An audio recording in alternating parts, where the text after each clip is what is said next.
ஒரு மகன் என்ற முறையில் நானும் சொல்றேன். பெரியவர்கள் அழகா சொல்லியிருக்காங்க, இரும்பு அடிக்கிற இடத்துல ஈக்கென வேலைன்னு சொல்லியிருக்காங்க.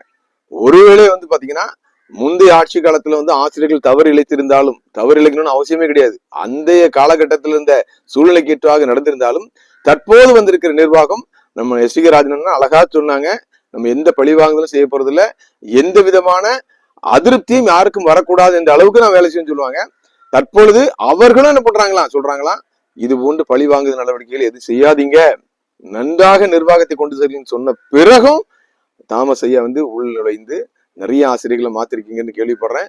உங்களை பாத்தீங்கன்னா பேசுவதற்கு எனக்கு ஏராளமான பாயிண்ட்ஸ் வந்துட்டு, ஏராளமான முகாந்திரங்கள் கிடைத்திருக்கிறது.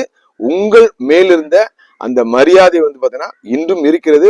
அதாவது முகஸ்துதிக்காக நான் சொல்லல, 1000 பேர் 1000 சொன்னாலும் என் மனதில் உங்கள் மேல் ஒரு ஒப்பீனியன் உருவான பிறகு அதை உடைப்பதற்கு நான் விரும்பவில்லை.